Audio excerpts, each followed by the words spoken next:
అందరికీ నమస్కారం. సెంట్రల్ జైల్లో స్టార్ హీరో తీవ్ర దుఃఖంలో ఫ్యాన్స్. అసలు ఎందుకు ఈ స్టార్ హీరో సెంట్రల్ జైల్లో ఉండాల్సి వచ్చిందన్న పూర్తి వివరాలు తెలుసుకునే ముందు వీడియోనైతే పూర్తిగా చూడండి. అప్పుడే మీకు పూర్తిగా అర్థమవుతుంది. అదేవిధంగా చాలామంది సబ్స్క్రైబ్ చేసుకోకుండా వీడియోని చూస్తున్నారు. దయచేసి సబ్స్క్రైబ్ చేసుకోండి. సబ్స్క్రైబ్ చేసుకోవడం వల్ల నేను చేసే ప్రతి వీడియో అప్డేట్ మీకు ముందుగానే నోటిఫికేషన్ రూపంలో వస్తుంది. అదేవిధంగా లైక్ చేయడం మర్చిపోతున్నారు. దయచేసి లైక్ చేయండి. లైక్ చేయడం వల్ల ఇటువంటి ఇంపార్టెంట్ ఇన్ఫర్మేషన్ చాలామందికి రీచ్ చేసిన వాళ్ళు అవుతాం. ఇక లేట్ చేయకుండా వీడియోలోకి వెళ్ళిపోదాం. Kannada challenging star Darshan bail petition విచారణ అయితే మరోసారి వాయిదా పడింది.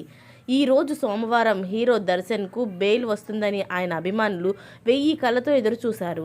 అయితే హీరో దర్శన్ బెయిల్ పిటిషన్ వాయిదా వేయాలని ఆయన తరపు న్యాయవాదులే కోర్టుకు మనవి చేయడం తీవ్ర చర్చనీయాంశానికి దారితీసింది. హీరో దర్శన్ బెయిల్ పిటిషన్ పదే పదే వాయిదా పడడంతో ఆయన అభిమానులు అయోమయంలో పడిపోయారు. రేణుకాస్వామి హత్య కేసులో అరెస్టు అయిన హీరో దర్శన్ సెంట్రల్ జైలుకు వెళ్లి 100 రోజులకు పైగా అయింది. హీరో దర్శన్ ప్రస్తుతం జైలు జీవితం గడుపుతున్నారు.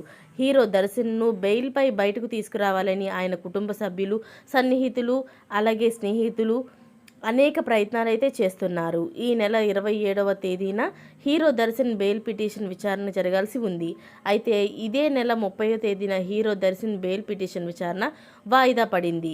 ఈరోజు హీరో దర్శన్కి ఖచ్చితంగా బెయిల్ వస్తుందని ఆయన అభిమానులు అనుకున్నారు. బెంగళూరులోని 57వ సెషన్స్ కోర్టులో హీరో బెయిల్ పిటిషన్ విచారణ జరిగింది.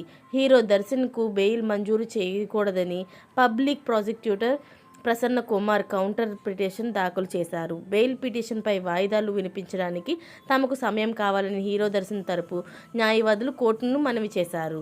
ఇలాంటి లేటెస్ట్ అప్డేట్స్ అన్నీ మీరు ముందుగానే పొందాలి అనుకుంటే ఛానల్ని సబ్స్క్రైబ్ చేసుకోండి. అలాగే పక్కనే ఉన్న గంట సింబల్ని క్లిక్ చేయడం మర్చిపోకండి. Thanks for watching friends.